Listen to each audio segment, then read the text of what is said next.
इस वीडियो में हम बात करेंगे समांतर माध्य की अर्थमेटिक में। जैसा कि पिछले व्याख्यानों में हमने बात की थी कि सांख्यिकीय माध्य स्टैटिकल एवरेजेस तीन तरह के होते हैं। सांख्यिकीय माध्यों को केंद्रीय प्रवृत्ति के माप भी कहा जाता है।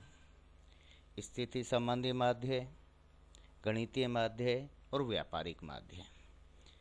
हमने पिछले वीडियोज में पोजिशनल एवरेजेस स्थिति संबंधी माध्यों का अध्ययन कर लिया था, जिसके अंतर्गत बहुलक और मध्य का दो हमने पढ़े हैं। अब हम बात करें आज गणितीय माध्यों के अंतर्गत सबसे पहले आता है समांतर माध्य। समांतर माध्य के बारे में सामान्य रूप से हर व्यक्ति इसको कहीं ना कहीं अपने वास्तविक जीवन में फेस करता है। औसत मूल्यों को समांतर माध्य के नाम से हम जानते हैं, लेकिन एक सांख्यिकी के विद्यार्थी के नाते यदि हम समांतर माध्य को परिभाषित करें तो किसी समंक माला के सभी मूल्यों के योग को उनकी संख्या से विभाजित करने पर जो मान प्राप्त होता है उस समंक श्रेणी का औसत मूल्य या उसे हम समांतर माध्य कहते हैं। ठीक है, किसी श्रेणी के सभी मूल्यों को जोड़ करके और उस योग को पद मूल्यों की संख्या से भाग देने पर जो मान प्राप्त होगा उसे हम औसत मूल्य या फिर समांतर माध्य के नाम से जानते हैं। ठीक है, अब हम बात करें समांतर माध्य की गणना कैसे की जाए, कैलकुलेशन इसका कैसे किया जाए। तो इसकी गणना की दो विधियां हैं। एक डायरेक्ट मेथड जिसे हम प्रत्यक्ष विधि के नाम से जानते हैं, और दूसरा शॉर्टकट मेथड है लघु रीति या लघु विधि। प्रत्यक्ष विधि में तो हम क्या करते हैं कि विभिन्न पद मूल्यों को जोड़ लेते हैं। जैसे इसके लिए जो हम सूत्र काम में लेते हैं, x बार जो कि समांतर माध्य को दर्शाता है, x1 plus x2 plus x3 plus और इस तरह से चलते हुए प्लस xn, यानी यदि किसी श्रेणी में n पद हैं तो उनका जोड़ कर लिया और इसे विभाजित कर दिया पदों की संख्या से। ठीक है, divided by n। x bar equal to x1 plus x2 plus x3 plus xn divided by n। इसे हम अब n पदों का योग, तो इसे हम सिग्मा x के नाम से जानते हैं, मतलब सभी पदों का जोड़ सिग्मा x बटा n बराबर समांतर माध्य। अब यहाँ स्पष्ट रूप से लिखा है सिग्मा x मतलब पद मूल्यों का योग या जोड़ और n है पदों की संख्या। तो इसका जो सूत्र है ये है। प्रत्यक्ष विधि के माध्यम से हम समांतर माध्य ज्ञात कर लेते हैं। यदि हमें सिर्फ पद मूल्यों का जानकारी है, बाकी चीज़ें ऐसी हैं जो आगे जाके हम देखेंगे कि कई बार हम इस विधि का उपयोग नहीं कर पाएंगे। दूसरी विधि है जो वो है लघु रीति। लघु रीति में या तो हम वास्तविक माध्य या फिर कल्पित माध्य से पदों का विचलन लेते हैं। ठीक है, और जो सूत्र काम में लेते हैं x bar equal to a plus sigma dx by n। ठीक है, a क्या है? एज्यूम्ड मीन, कल्पित माध्य, सिग्मा dx। अब देखिए खोला हुआ है सारा। ये जो है पद मूल्य का कल्पित माध्य से विचलन है। यदि विचलन वास्तविक माध्य से लिया जाए तो उस स्थिति में देखिए क्या होगा, x माइनस एक्स बार जब हम लेंगे तो इनका जो जोड़ है, विचलन का जोड़, वो शून्य होगा। ये सूत्र हम काम में लेंगे। अब हमने जो समांतर माध्य की दो विधियां हमने डिस्कस की हैं, इन विधियों की सहायता से कैसे समांतर माध्य ज्ञात करेंगे, तो हम देखते हैं। सबसे पहले हम खंडित श्रेणी में समांतर माध्य की गणना करते हैं।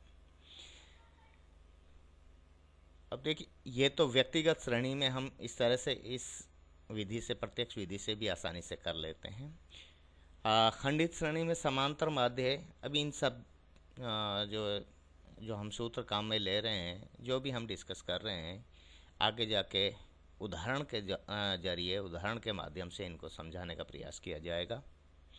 फिलहाल हम खंडित श्रेणी में समांतर माध्य कैसे ज्ञात करेंगे, इसके लिए जैसा कि अभी अपन बात कर रहे थे कि दो विधियां हैं, एक प्रत्यक्ष विधि है और दूसरी लघु रीति है, लघु विधि है।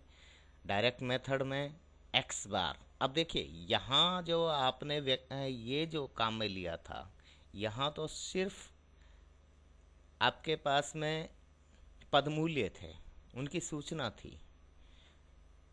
अब यहाँ आवृत्तियाँ भी आ गई।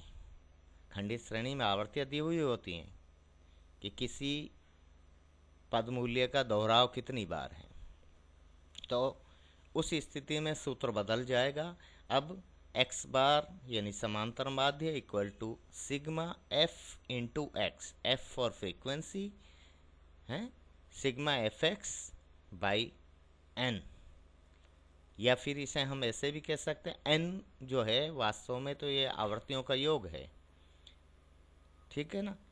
तो उस स्थिति में इसे हम ऐसे भी समझ सकते हैं, sigma F x F into x है बाई n, वो बाई f, सिग्मा मतलब आवर्तियों का जोड़, ठीक है। ये एक सूत्र काम में लेंगे। इसके लिए सिंपल से हैं, सारे सूत्र साधारण हैं समांतर माध्य के। दूसरा शॉर्टकट मेथड है। अब इसमें थोड़ा सा बदल जाएगा।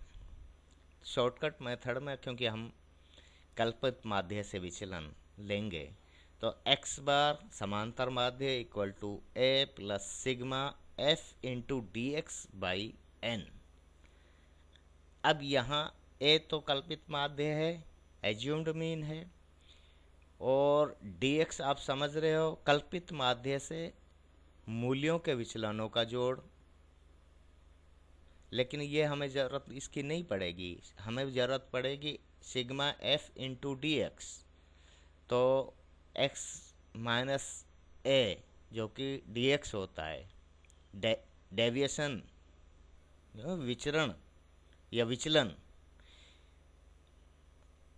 इसको हम आवर्ती से गुणा करके और जोड़ करते हैं। ये खंडित श्रेणी में हम इस तरह से समांतर माध्य ज्ञात करते हैं। अब हमने दो श्रेणियां एक तरह से डिस्कस की हैं, तो हम एक उदाहरण के जरिए अपनी बात को अच्छे से क्लियर कर पाएंगे। इसके लिए एक एग्जाम्पल है, find the mean veg from the following data. निम्नलिखित सूचना से माध्य मजदूरी ज्ञात कीजिए। सूचना क्या है कि 35 व्यक्ति प्राप्त करते हैं। अभी देखिए, क्वेश्चंस इंग्लिश और हिंदी दोनों में आते हैं एग्जामिनेशन में, तो कोई प्रॉब्लम आपको नहीं होनी चाहिए भाषा को लेके। हालांकि मैं कोशिश कर रहा हूँ, फिर भी खैर 35 व्यक्ति प्राप्त करते हैं। Persons get at the rate of, क्या मजदूरी की दर क्या है, 4.5, ₹4.5 प्रति व्यक्ति की दर से, ठीक है। क्वेश्चन को सबसे पहले अच्छे से समझना जरूरी है, उसके बाद ही हम फिर आगे की प्रक्रिया शुरू करेंगे। 40 व्यक्ति प्राप्त करते हैं ₹5.5 से कम, 48 व्यक्ति प्राप्त करते हैं ₹6.5, 6.5 रुपये से कम की दर से, 100 व्यक्ति प्राप्त करते हैं ₹7.5 प्रति व्यक्ति की मजदूरी की दर से, 125 व्यक्ति प्राप्त करते हैं ₹8.5 प्रति व्यक्ति की दर से, और 87 व्यक्ति प्राप्त करते हैं 9.5 रुपये की दर से, और 43 व्यक्ति 10.5 रुपये प्रति व्यक्ति की दर से, और 22 व्यक्ति प्राप्त करते हैं 11.5 रुपये प्रति व्यक्ति की दर से। ये क्वेश्चन है। आपको क्या ज्ञात करना है? माध्य मजदूरी ज्ञात करनी है, मतलब मजदूरी का समांतर माध्य ज्ञात करना है। तो फिर इसको कैसे हल करें? सबसे पहले तो क्वेश्चन को आप सेट करिए एक श्रेणी के रूप में। देखिए, इसमें फ्रीक्वेंसी है, दोहराव है, आवर्ती है, मूल्यों का दोहराव है। तो ऐसे में आपको यहाँ फिर आपके सामने एक तो पद मूल्य होंगे और दूसरा आवृत्ति होगी। तो एक तरह से खंडित श्रेणी आपके सामने आ गई। व्यक्तिगत श्रेणी तो नहीं रही है, ये खंडित श्रेणी बनेगी। अब मजदूरी रुपए में, ठीक है, जो कि सूचना दी हुई, बस उसको हम एक तरह से अपने जो है अपनी सुविधा के हिसाब से उसको लिख रहे हैं। मजदूरी रुपए में, जिसको हम एक्स के नाम से दर्शा रहे हैं, 4.5 रुपया, 5.5 रुपया। देखिए, ये मजदूरी की दर ये दी हुई है, इसी को लिख रहा हूँ मैं। 1-1 रुपये के अंतराल से 4.5, 5.5, 6.5, 7.5, 8.5, 9.5, 10.5 एंड 11.5 ये मजदूरी की दर है, वेज है। और व्यक्तियों की संख्या, फ्रीक्वेंसी क्या है? देखिए, ये आपके सामने 5.5 रुपये, 4.5 रुपये प्रति व्यक्ति की दर से कितने लोगों को मिल रहा है? ऐसे व्यक्तियों की संख्या कितनी है? 35। मतलब 4.5 रुपये, 4.5 रुपये पर हेड की दर से 35 व्यक्तियों को भुगतान किया जाता है मजदूरी। तो इनकी संख्या हो गई 35। फिर 5.5 रुपये है, 5.5 रुपये प्रति व्यक्ति की दर से जो है कितने व्यक्तियों को मजदूरी भुगतान की जा रही है? 40 व्यक्तियों को। तो ये 40 लिख लिया। ये फ्रीक्वेंसी जो आपका फर्स्ट कॉलम था क्वेश्चन में, एक तरह से वो आपकी फ्रीक्वेंसी है, ठीक है। ये हमने क्वेश्चन को रख लिया। अभी तक बस सिर्फ और सिर्फ दी हुई सूचना को हमने व्यवस्थित किया है। अब यह देखने से पता लग रहा है कि ये सारणी है, श्रेणी है, जो हमारी खंडित श्रेणी है। और खंडित श्रेणी में या तो हम डायरेक्ट मेथड से हैं, प्रत्यक्ष विधि से समांतर माध्य ज्ञात करें, या फिर हम लघु रीति के माध्यम से समांतर माध्य ज्ञात करें। दोनों ही विधियों को मैं एक साथ ही लेके चल रहा हूँ। तो सबसे पहले हम प्रत्यक्ष विधि से समांतर माध्य जब ज्ञात करेंगे तो उसके लिए जो सूत्र काम में आएगा, x bar equal to sigma f into x by n, ये होगा। तो f into x frequency into पद मूल्य, आवर्ती गुणा ये पद मूल्य, इनका गुणा करेंगे। तो 35 को गुणा करेंगे 4.5 से। भाई कुल मजदूरी हमें चाहिए, तो इसे टोटल वेज, भाई 35 व्यक्तियों को 4.5 रुपये की दर से भुगतान होता है, तो इनको कुल कितनी मजदूरी मिलेगी? इनको गुणा करके 40 व्यक्तियों को मिलता है 5.5 रुपये की दर से। तो 40 व्यक्तियों को कुल कितनी मजदूरी के भुगतान होगा? 40 गुणा 5.5, 5.5, तो 4×5 20 और 220 रुपये हो जाएगा। इसी तरह से तो हर स्टेप पे हम f इंटू एक्स यानी आवर्ती व्यक्तियों की संख्या को मजदूरी की दर से गुणा करके और इन f इंटू एक्स निकाल लेंगे या ज्ञात कर लेंगे और लिख लेंगे। तो फर्स्ट कॉलम और सेकंड कॉलम, इन दोनों का गुणनफल एक तरह से इनके सामने संबंधित पद मूल्य के सामने लिख दो आप। 157.5 5.5 रुपये की दर से 40 व्यक्तियों को जो भुगतान होता है, तो कुल मजदूरी 220 रुपया हो जाती है। 6.5 रुपये की दर से 48 व्यक्तियों को भुगतान होता है तो 312 रुपये इन्हें कुल मजदूरी मिलती है। 100 व्यक्तियों को मिलता है 7.5 रुपये की दर से तो 750 रुपया हो गया। 125 व्यक्तियों को 8.5 रुपये पर हेड की दर से मिलता है तो 1062.5 रुपये हो गया। और 87 गुणा 9.5 तो 826.5, 43 इंटू 4 और 10.5 451.5 और 22 इंटू 11.5 इक्वल टू 253। ये हो गया कुल मजदूरी F इंटू एक्स। अब देखना हमारी ज़रूरत क्या है, सिग्मा F इंटू एक्स यानी इसका जोड़, कुल मजदूरी का योग। सिग्मा F इंटू एक्स, इनको जोड़ लो साहब। इस कॉलम का जोड़ कितना है, 4033, 4033 ये आया। और एक हमारी आवश्यकता है फ्रीक्वेंसी का, सम ऑफ फ्रीक्वेंसी, तो इस कॉलम को भी जोड़ लेंगे। सिग्मा एफ कितना है, 500। अब हमारा डायरेक्ट मेथड से हम जब समांतर माध्य निकालेंगे तो x bar equal to sigma F into x by N equal to, अब सिग्मा एफ एक्स का वैल्यू आपके सामने 4033 और एन पद मूल्यों की संख्या कितनी है भाई, व्यक्तियों की संख्या एक तरह से 500 व्यक्ति हैं। 500 40 33 बटा में 500 बराबर 8.07 रुपये की औसत दर से इन्हें मजदूरी मिलती है। अब इसी बात को वैसे समझिए आप, साधारण अर्थ जो हमारे वास्तविक जीवन में हम देखते हैं इन सब चीज़ों को, कि भाई एक फैक्ट्री में 500, इसी उदाहरण को ले, एक 500 व्यक्ति काम करते हैं और सभी व्यक्तियों को जो है कुल मिला के एक महीने में 4033 रुपया का भुगतान होता है, या इसको दैनिक मान लो, दैनिक भुगतान इतना होता है। ठीक है, तो उस स्थिति में बताइए कि प्रति व्यक्ति भुगतान कितना हुआ, या प्रति व्यक्ति मजदूरी की दर क्या होगी। तो क्या करेंगे हम, कुल मजदूरी बटा व्यक्तियों की संख्या, श्रमिकों की संख्या, यही तो कर रहे हैं, यही हमने यहाँ किया है। बस इसको एक सूत्र के जरिए हमने बताया है कि sigma F into x by N equal to mean, arithmetic mean X bar. ठीक है, ये तो हो गया हमारा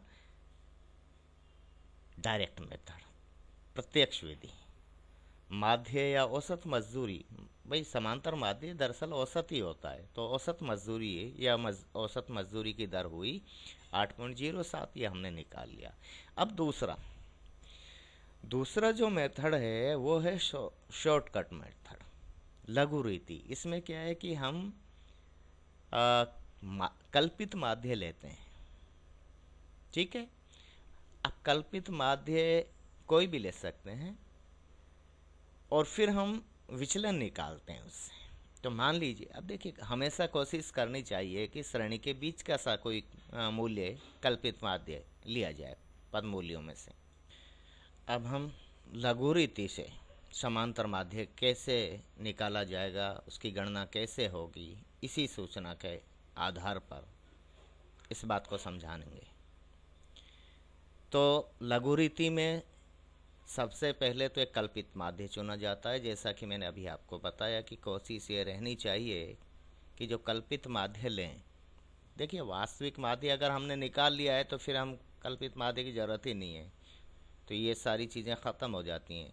लेकिन कल्पित माध्य हमें लेना चाहिए, श्रेणी का बीच का सा कोई मूल्य लेना चाहिए, जैसे 8.5 ले लिया या 7.5 ले लिया। भाई श्रेणी में जो पद हैं 1 2 3 4 5 6 7 8 और बराबर अंतर के हैं, तो कोशिश या तो इसको ले लीजिए या इसको ले लीजिए। मैंने यहाँ 8.5 लिया है कल्पित माध्य, ए इक्वल टू 8.5। ठीक है, अब 8.5 जो है कल्पित माध्य है, इसे विचलन, पदों का विचलन इससे जो होगा वो dx के नाम से हम इसको डेविएशन दर्शा रहे हैं। और इस कॉलम में अब देखिए 4.5 माइनस 8.5, ध्यान रखना x माइनस ए होता है dx, x माइनस ए, चाहे x छोटी वैल्यू हो चाहे बड़ी वैल्यू हो, तो इसमें से a यानी कल्पित माध्य आपको घटाना ही है, तो -4 आएगा। 5.5 माइनस 8.5 तो 3 आएगा। 6.5 माइनस 8.5 तो -2, और 7.5 माइनस 8.5 -1 आएगा। ठीक है, 8.5 माइनस 8.5 0, चिन्ह सहित दर्शाइए ताकि गलती ना हो। अब आगे चलिए, 9.5 माइनस 8.5 तो +1, फिर 10.5 माइनस 8.5 तो +2, और 11.5 माइनस 8.5 तो +3। हालांकि हमें इनके जोड़ की ज़रूरत नहीं है, क्योंकि ये कल वास्तविक माध्य से लिया जाता तो ये सिग्मा dx 0 आता, कल्पित माध्य से लिया गया है इसलिए ये 0 नहीं आएगा। ठीक है, अब हमें लघु रीति में जो चाहिए वो है सिग्मा f इंटू dx। तो इसका जोड़ निकालें उससे पहले हमें इन्हें गुणा करना पड़ेगा। फ्रीक्वेंसी को डेविएशन जो है विचलन, इससे गुणा करते हैं। तो 35 गुणा -4 बराबर -140। 40, देखिए संबंधित आप रो में चले जाइए। 40 गुणा -3 तो -120। 48 गुणा -2 बराबर -96। 100 गुणा -1 तो 100। 87 गुणा 0 तो 0, जो कुछ और 125 गुणा 0 बराबर 0। 87 गुणा 1 बराबर 87। 43 गुणा 2 बराबर 86, और 22 गुणा 3 बराबर 66, चिन्ह सहित। अब इनका जोड़ कर लीजिए, सिग्मा f इंटू dx आ जाएगा, जो कि आया -217। लघुरीति का सूत्र क्या है? सूत्र के ज़रूरत के हिसाब से हमें चीज़ें निकालनी हैं। भाई हमें कल्पित माध्य, सूत्र यही है ना कि x bar equal to a plus sigma f into dx by n। तो कल्पित माध्य चाहिए और सिग्मा f इंटू dx यानी विचलन का आवर्ती से गुणा करके जोड़ करना। ठीक है, ये चीज़ें हमारे पास आ गई हैं। n हमें पता ही है, n बराबर 500 है, क्योंकि आवर्तियों का जोड़ है जो 500 है। अब सूत्र में मान रख दीजिए, बस हो गया काम। x bar equal to 8.5 plus, अब देखो चिन्ह सही आएगा, ये -217 ये हमने निकाला है यहाँ से। एफ डी एक्स -217 बटा में 500 बराबर 8.5 माइनस 0.434। ठीक है, तो x बार इक्वल टू 8.066, हम 3 डिजिट तक दशमलव के बाद लेके गए हैं। इसे हम कह सकते हैं x बार इक्वल टू 8.07 रुपये। तो औसत मजदूरी है जो 8.07 रुपया आई है। ये हमने दोनों विधियां एक ही टेबल में यहाँ दिखाई हैं। आपको ये चाहिए कि आप दोनों विधियों को अलग अलग टेबल उसके लिए काम में लें। जैसे आप प्रत्यक्ष विधि के माध्यम से समांतर माध्य दी हुई इन्फॉर्मेशन से ज्ञात करना चाहते हैं, तो उसके लिए एक तो मजदूरी की दर और व्यक्तियों की संख्या ये लिखें। फिर उसके बाद में प्रत्यक्ष विधि की ज़रूरत है f इंटू एक्स, क्योंकि इसका जोड़ करना है, और पदों की संख्या यहाँ से आ गई, व्यक्तियों की संख्या, तो इसलिए ये हो गया। ये वाला सेक्शन है जो यहाँ तक का, पहले 3 कॉलम तो हो गए प्रत्यक्ष विधि के लिए। फिर अगर आप शॉर्टकट मेथड काम में लेना चाहते हैं तो उसके लिए ये 2 कॉलम तो एज इट इज हैं, इसको अब छोड़ दीजिए, ये आपका अलग हो गया। उसकी ज़रूरत है सिग्मा एफ डी एक्स। तो सिग्मा एफ डी एक्स निकालने के लिए डी एक्स चाहिए। डी एक्स होता है एक्स माइनस ए, हैं, यानी ए पद का कल्पित माध्य से विचलन। तो इस विचलन निकाल लेंगे और फिर विचलनों को गुणा करेंगे आवर्तियों से, तो यह आवर्ती गुणा विचलन, और फिर इनका जोड़ कर लेंगे तो sigma F into D X आ जाएगा। ये सारी इन्फॉर्मेशन हमें शॉर्टकट मेथड के लिए चाहिए। तो सूत्र उसका जो है x bar equal to a plus sigma F into D x by n में मान रख के और हल करते हैं तो समांतर माध्य निकल जाता है। इस क्वेश्चन में हमें माध्य मजदूरी या औसत मजदूरी ज्ञात करनी है, जो कि हमारी दोनों ही विधियों से 8.07 रुपये आई है। आज के लिए इतना ही। थैंक यू, धन्यवाद।